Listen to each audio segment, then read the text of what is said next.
was in nursing school. I was actually my third year of nursing school before I actually decided that, maybe IT is actually the thing for me. So I had like 1 year to graduate from nursing school, but I decided to take a chance on IT because I felt it was something that I was gonna be good at. And so you dropped out of nursing school to come to NSTAR Technology. Yeah. Wow. Talk about leap of faith.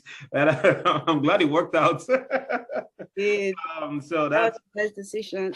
yeah, that's so how did you find out about NSTAR Technologies? How did you pick database administration and NSTAR? Like, how did you come to, so you decided to do IT? What led you to NSTAR to database administration? Well, actually, though, so when I decided to, like, when I made up my mind, I had a friend of mine. So apparently, he met this Chinese man.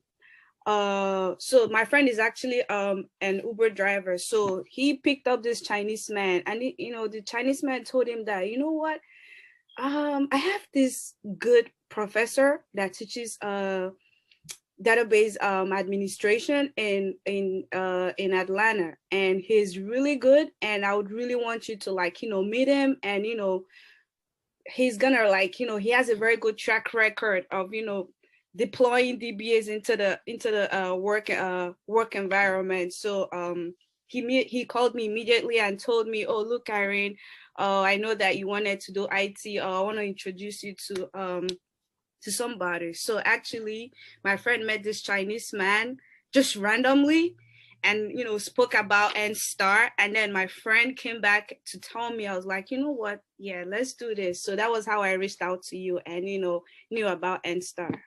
So a Chinese person. Right.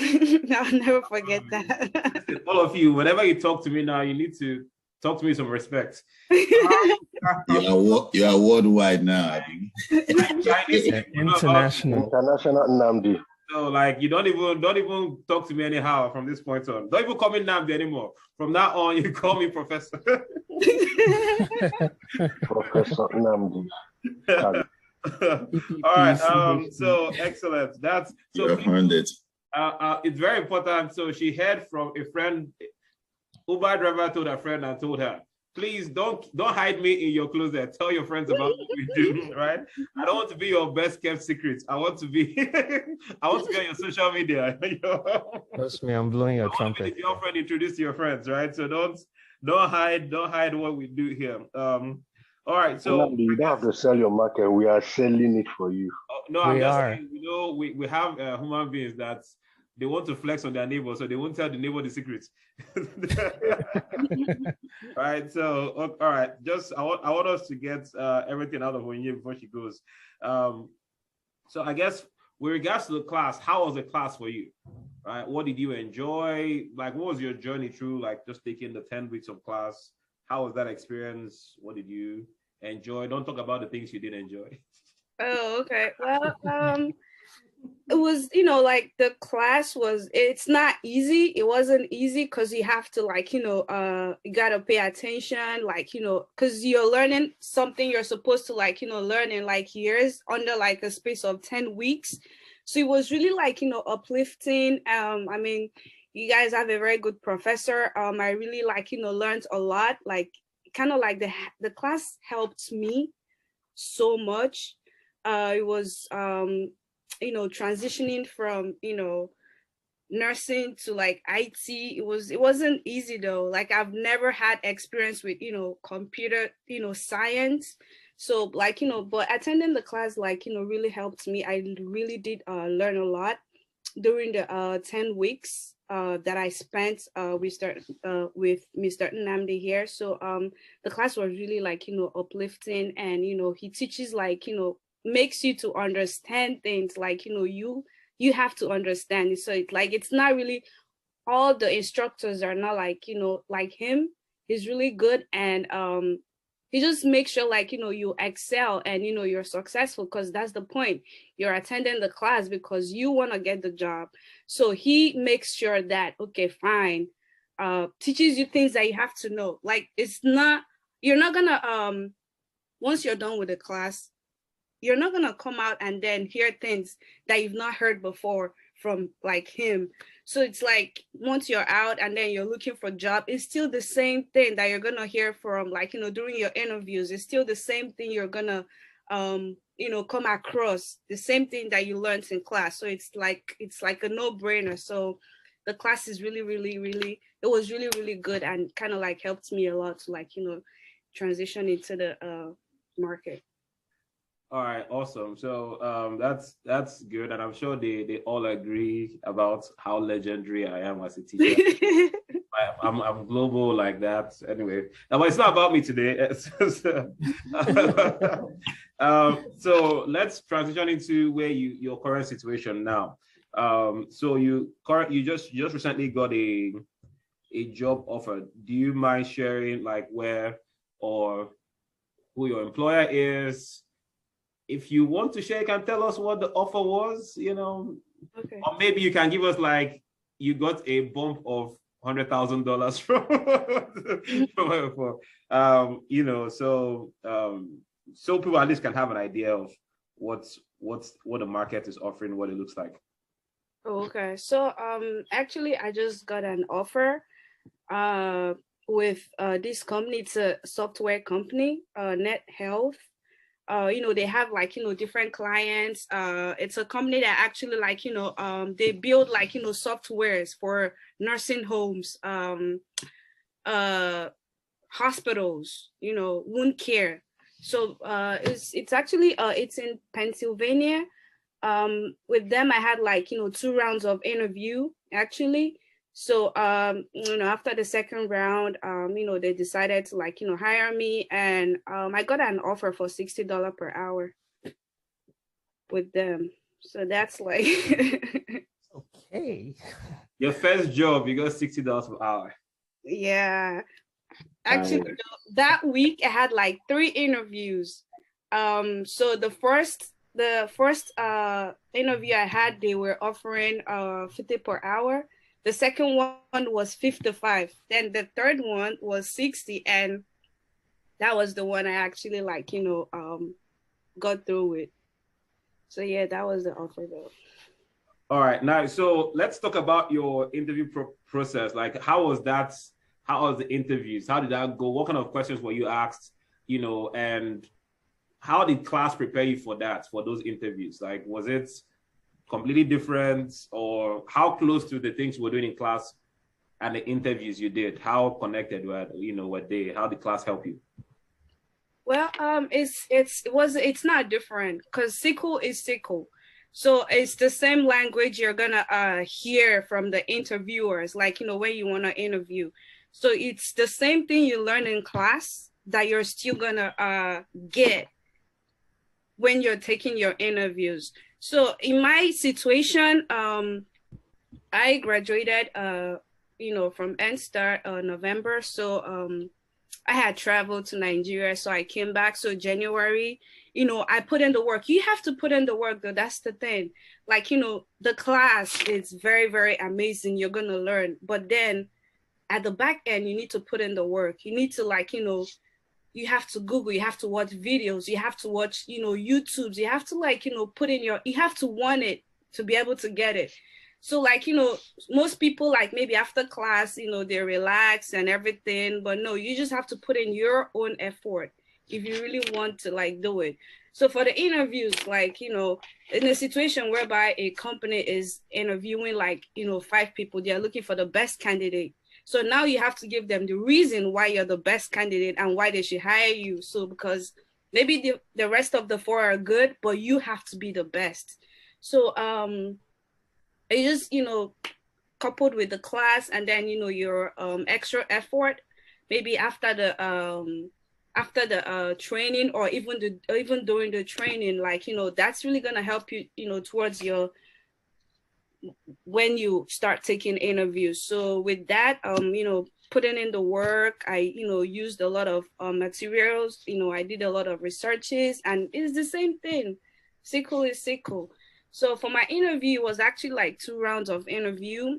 The questions are basically like, you know, the same thing, Some of them are harder than the others though. But the thing is, you just have to know what it is. Like for example, during my interview, I've been asked questions like, how do you deal with slow running queries? If your queries are running slow, how do you fix it? If your what are the issues you can have within the databases, like errors and stuff, like what are the third-party tools that you use in your environment? How do you use DMVs? How do you deal with blocking? How do you deal with deadlocks? What are deadlocks? What are blocking?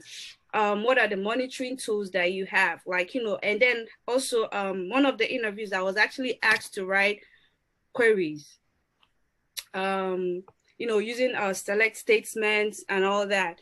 So then what are the things that can cause performance issues, within the environment? So these are like, the likely questions you're going to get. And, the HA solutions, like, always on, talk about always on log shipping, replication, stuff like that. If your TempDB is growing rapidly, how do you solve that? What causes TempDB to grow rapidly? So these are like, the likely questions, and, a couple of others that might, come up during the interview. So how do you monitor your environment? So these are the things, like, out of the many questions they could ask you, like, these are the questions that right now they're like on top of my head. So nothing new, pretty much. Yeah, it's same thing. Even the things you said are all, I think everybody's familiar with. All right, so you have a bunch of aspiring DBAs now who are trying to be like you. You just finished class last year. Your set was the last class before we went on all the holidays. I told you guys not to travel and focus on getting work. You still travel. You're all right. Anyway, but it just speaks to your focus, and I'm proud of you for that, for just putting your head down, and even through the class. I mean, you brought it every time. You had questions and all of that. So it's the hard work pays, right? It's paying you back in a few short months. All right, so talk to the people now before I kind of open up for questions. What advice would you give somebody going through this program who is in week 9 or, about to wrap up the DBA training? What would you say to them? Advice, encouragement, what words do you have? Well, I would say that it's really worth it. For me to like, transition, leaving nursing school like third year, like I just had 1 year to go, and then I had to like, transition into like the tech. It's really, really worth it. And, I do not regret that decision. It's like one of the best decisions I ever made last year. And right now, it's really working out for me because, of course, in the tech world, it's very, very big and it's growing and things are happening out there. So, the class, it's really, really helpful, very, very helpful. Like, kind of like gives you an insight on, SQL and everything.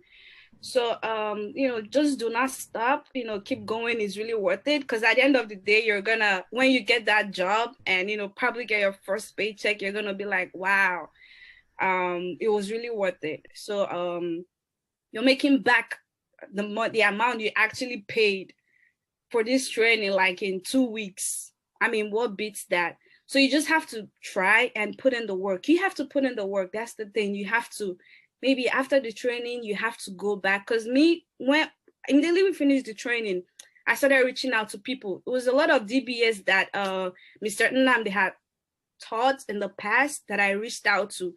I spoke to them. They're all working right now.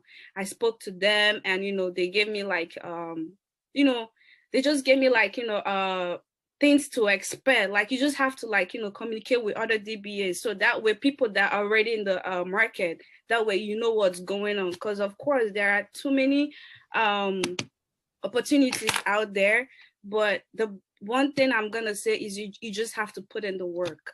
That's the thing. Because I had to it might not be applicable to every other person, but I had to like quit my job.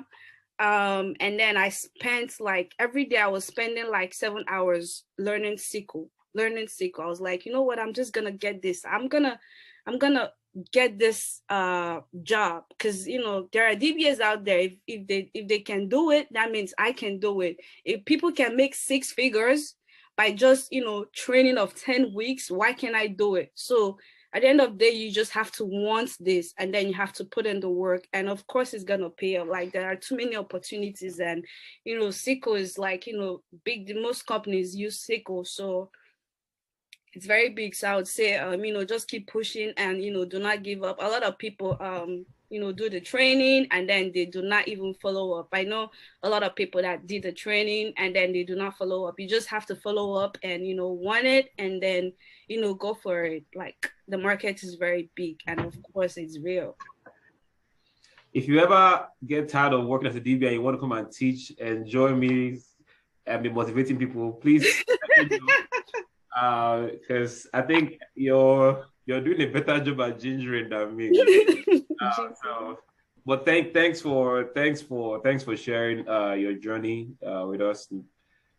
And I knew you were in nursing school. I didn't know you were like a year 3. I would have told you to finish first. You know, that is bad advice, man. I honestly thinking, like, you know, it's not bad advice. Lukman, come on, man. I take risk. I'm a risk taker, but I'm a very also, since I started having children, my risk taking talent has kind of been more conservative, and so you have become a calculated risk taker. You know, so like, hey, you're at year 3, you know, but it just shows the mindset, the attitude, and how bad you wanted it. And it's, you know, just like everything else in life, if you go for it, you get it. You know, you have to keep knocking those doors till. How many interviews did you do that, you know, before you got this job offer? Like, how many rejections did you get? Actually, I did 5 interviews, and then, you know, the 5th one was the one that actually, like, you know, gave me the job. But I've met people that had like 50 interviews, 70 interviews, and, you know, they're still in the job market right now. And, you know, but I had like 5 interviews in total. 5. So 5 times people said no, they don't want you, and then you kept on going. Like, some people stop after the first one, the second one, you know. So it's everybody's journey is going to be different. For some people, the first person they talk to is going to love them and tell them, "Oh, come on in." And for some, it'll be like, "No, we like you, but we have somebody better." It's part of the process. You know, it's part of being persistent, both through the training, but also through the job search process. And that's why we start the job part of it while we're in class, so that you can at least get a feel of how that process works, how to navigate conversations with recruiters. You get into those interviews, because once you know how to do it, now when you're on your own, like Onyinye was, she knew exactly how to work herself to an interview. And all she needed to do was stay with it and be consistent with it, and then